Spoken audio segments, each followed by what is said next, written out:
Hey guys, so this is a follow-up to my form with the Oneida bow. E it it's yeah, there's no way I can pronounce that name. Just just I would end up butchering it.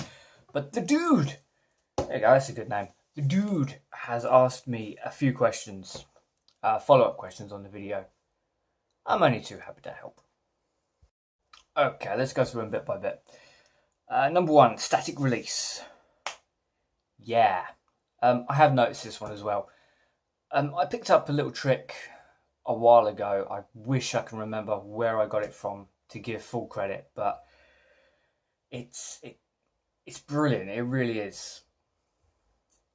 So I practice my release by locking my fingers and pulling back. It's really simple. It's really easy. But doing this, you feel the tension in your shoulder muscles. You feel the tension in your back. You feel every artery muscle. And then you just relax your fingers. That's it.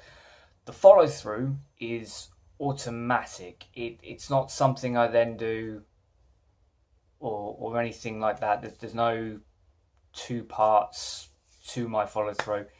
It is just relaxing my hand. It works.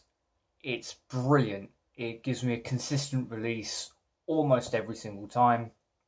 I pick up the Black Panther, I pick up a Stalker. You know, it works. But with the Oneida, I do the exact same thing, but my shoulder doesn't move. I'm not saying the follow through isn't important. It's obviously a part of the cycle and a fairly important part of the cycle. But given that release method I use, that shooting technique I've been doing for ages, works on every other bow, barring the Oneida, I'm not going to start focusing on my shoulder and then releasing and then the follow through, because I'm just going to end up moving my shoulder before I've actually let go of the string. It's not going to help me. It's not with a consistency. And at the moment, it's not causing me any issues. So whether it's because of the let off, whether it's because of Oneida's lack of finger pinch with the bow, don't know the reason, but I'm not concerned about it. I mean, if I go shooting for an hour or so with the Oneida, my shoulder won't move. If I immediately pick up the Black Panther, my shoulder's going to move and I've got that follow through again. So yeah, I'm just not worried about it. Number two, left hand grip. Yeah, so that's a weird one. Okay, so there is a difference between what you feel when you shoot and what someone can see you doing. I think my hand's very loose. I don't think there's a single archer out there who will recommend a death grip. It's just death grip doesn't work. But my hand feels very, very loose when I'm gripping the Oneida.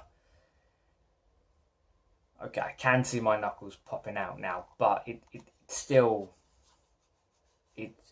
a loose grip. There are a few ways of practicing with a loose grip. You can either get a sling, which, you know, I don't want to badmouth them because they work, and, you know, people who have been shooting for 10, 15, 20 years are still using slings, and it works for them. It doesn't feel natural to me. But I have noticed a fairly good way to work on your grip is to hold the bow like that, tucking the last two fingers underneath and then pulling back, because it's very difficult to have a death grip on a bow when you've got this kind of grip.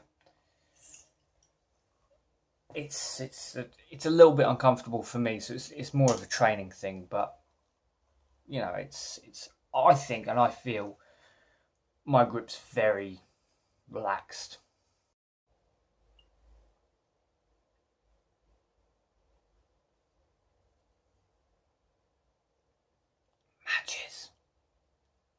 Okay, number 3. I answered this one in the comments, but I'm going to bring it up now anyway. Knocking points and whacking the table. No, I'm not using a knocking point on my Oneida. There's no major reason for it, to be honest. I just haven't got around to putting one on. And, you know, at the moment,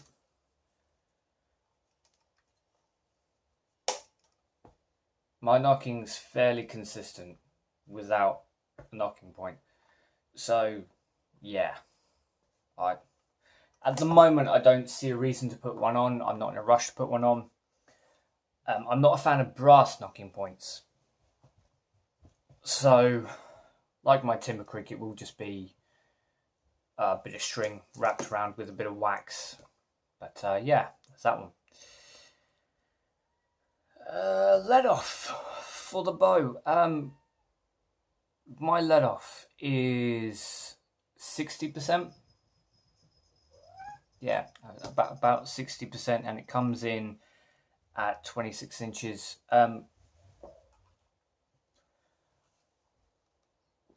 As far as string stop goes, well, that's my anchor. Realistically, that's where that is.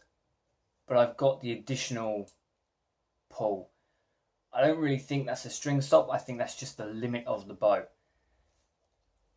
But, you know, for me, string stop isn't that important, and if needs be, I'd like to be able to just pull it a little bit further back for, you know, whatever reason. Having that option is always better than not having it. In my waxing, obviously waxing is very important. I think it's best to wax the string after you've been shooting. Now, with other compound bows, or my last compound that I had, I needed someone else to help me waxing it. Really annoying. Hated it. But yeah, I'd draw the string back and I'd get someone to wax the parts that I couldn't get myself. With the Oneida, I mean, you know, realistically, you're just moving a string stop to the side for a bit and then putting it back. Super easy, super quick. Personally, I don't see the issue, you know, if you can't get it all in perfectly, I don't see the issue with a little bit of wax just on the top. You know, it's fine as long as the rest of the string is done. That tiny little bit, it's nothing really to worry about or to write home about. And lastly, the amount of fingers with releasing. It's good to experiment. It is. Personally, I wouldn't use my little finger.